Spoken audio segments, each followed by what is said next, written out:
नमस्कार, मैं जितेंद्र चतुर्वेदी। अरविंद केजरीवाल अब क्या करेंगे? असल में यही सबसे बड़ा सवाल है जो केजरीवाल के सामने मुंह बाए हुए खड़ा है। और यह जो प्रश्न है वो यूं ही नहीं उठा है। इसके कई कारण हैं।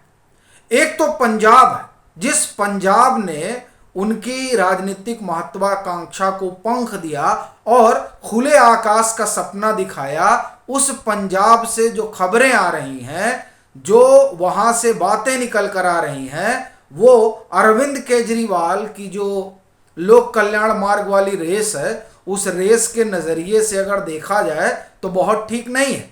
और इससे अलग कहानी दिल्ली की भी नहीं दिखाई देती है, भले ही वहां भी उनकी प्रचंड बहुमत की सरकार हो जैसे पंजाब में है। मगर लोकसभा चुनाव में तो सीटें चाहिए होंगी अगर उस रेस में बने रहना है जिस रेस का सबसे बेहतरीन खिलाड़ी अपने आप को अरविंद केजरीवाल मानते हैं, और वह है पीएम पद की दौड़। तो उसके लिए आवश्यक है कि लोकसभा में भी विधानसभा जैसा प्रदर्शन किया जाए।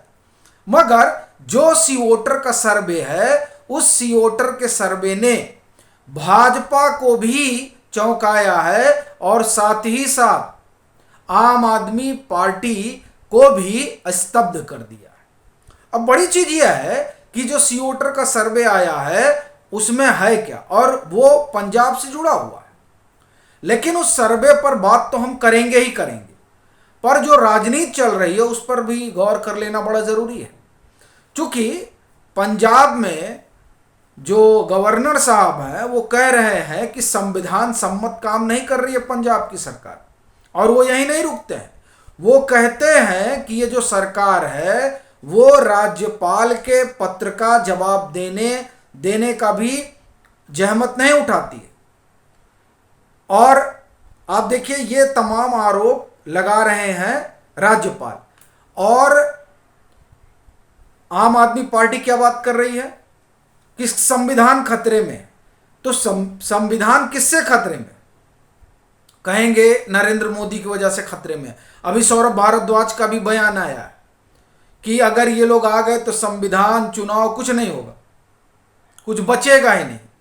अब बड़ी बात यह है कि जो पंजाब में राज्यपाल आरोप लगा रहे हैं, वो आरोप क्या उस संविधान के दायरे में नहीं आता है जिस संविधान की दुहाई आम आदमी पार्टी के तमाम नेता दे रहे हैं? आखिर में यह भी तो संविधान सम्मत ही है कि राज्यपाल जो कहें, जो पूछे, उसका जवाब दिया जाए। क्या यह संविधान सम्मत नहीं है? या फिर वही संविधान सम्मत है जो गैर भाजपाई विपक्ष कहे? असल में यह जो सवाल है, और यह सवाल सिर्फ पंजाब में नहीं उठ रहा, यह सवाल दिल्ली में भी उठ रहा है। दिल्ली में भी जो आम आदमी पार्टी की सरकार है उसका एलजी से तनातनी रहता है। कमोवेश वही स्थिति पंजाब में भी दिखाई दे रही है। पंजाब में वादा खिलाफी का भी आरोप लग रहा है। और बड़ी चीज यह है कि ये जो जालंधर बाईपोल के नतीजे रहे, इन नतीजों में भले ही आम आदमी पार्टी जीत गई हो लोकसभा का चुनाव, लेकिन सर्वे ने खतरे की घंटी बजा दी है। यही कारण है कि आम आदमी पार्टी हो या भाजपा, उन्होंने अपनी पूरी ताकत झोंक दी है। 13 लोकसभा सीटें आती हैं पंजाब। जालंधर के जो नतीजे हैं वो ये साफ कर रहे हैं कि अकाली और भाजपा अगर साथ आते हैं तो आम आदमी पार्टी का सुपड़ा साफ हो जाएगा।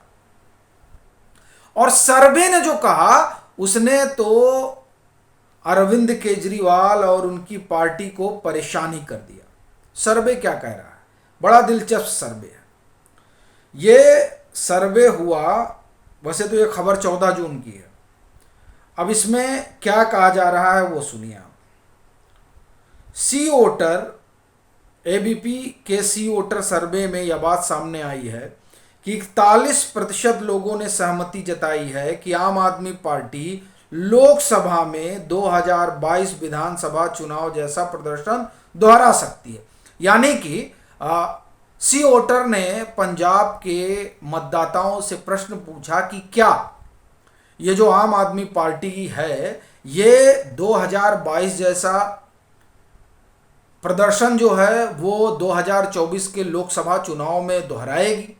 तो 41% लोगों का था कि हाँ, जैसा उन्होंने प्रदर्शन विधानसभा चुनाव 2022 में किया है वैसा ही प्रदर्शन उनका लोकसभा चुनाव में होगा, ऐसा मानने वाले फिर से आपको बता रहा हूं 41% लोग हैं। 44% लोगों का यह मानना है कि नहीं, आपके लिए 2022 विधानसभा का प्रदर्शन 2024 लोकसभा में दोहराना मुश्किल हो जाएगा। 15% लोगों को पता नहीं है। अब बड़ी चीज यह है कि यह 15% ही फ्लोटिंग वोट है और यही वोट ये तय कराएगा कि 13 सीटों पर किसका सबसे ज्यादा कब्जा होगा। और इसी की लड़ाई जो है वो आम आदमी पार्टी और भाजपा में छिड़ गई है। कांग्रेस का नाम इसलिए नहीं ले रहा हूं क्योंकि फिलहाल कांग्रेस वहां बड़ी जीर्ण अवस्था में दिखाई दे रही है। उसके तमाम दिग्गज नेता या तो भाजपा में चले गए हैं या आम आदमी पार्टी में। एक और दूसरा, जब वहां आम आदमी पार्टी ने अपना वजूद स्थापित ही कर दिया है तो जाहिर है अब वो कांग्रेस को वहां पनपने देगी नहीं, चूंकि दिल्ली इसका उदाहरण है। तो ऐसी स्थिति में क्या वहां जो 13 सीटें हैं और जो जालंधर बाईपोल के नतीजे हैं, उन नतीजों को और सर्वे को अगर जोड़ा जाए तो एक बात साफ होती है कि अगर अकाली और भाजपा एक साथ हो जाएं तो वो 44% लोग जो ये मानते हैं कि दिल्ली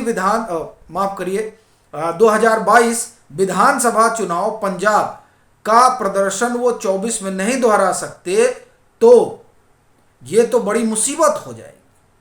और 15% जो फ्लोटिंग वोट है वो जाहिर तौर पर वादा खिलाफी से नाराज हो सकता है।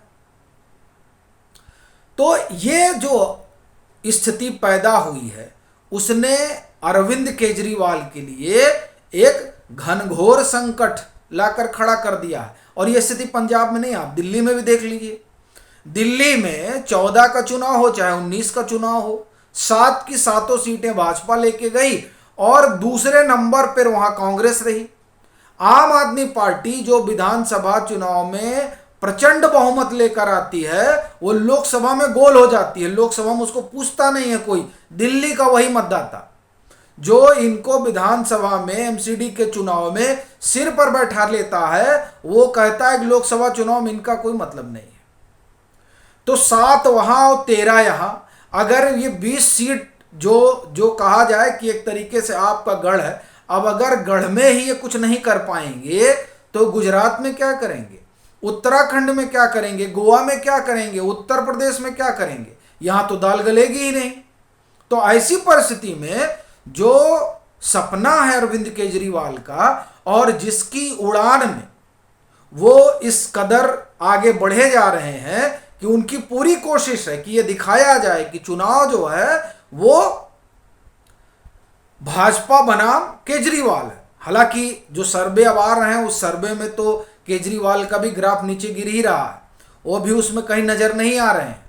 कहाँ राहुल गांधी से उनके में अंतर जो है वो 4-5% का हुआ करता था और कहाँ अब अंतर जो है वो 25-26% का हो गया है। तो यानी अब तो पूरी तरह से लोकप्रियता में लुढ़क गए हैं। तो सर्वे में भी निचले पायदान पर पहुंच गए हैं और ये जो प्रधानमंत्री की पसंद वाले में 5-6 पे आ गए हैं। और जिस पंजाब में उन्होंने प्रचंड बहुमत हासिल की थी वहां भी उनकी स्थिति डामाडोल दिखाई दे रही है और दिल्ली पहले से ही हाथ से गया हुआ है। तो अब ये जो ख्वाब है ये ख्वाब कैसे पूरा होगा, ये अपने आप में बड़ा सवाल है।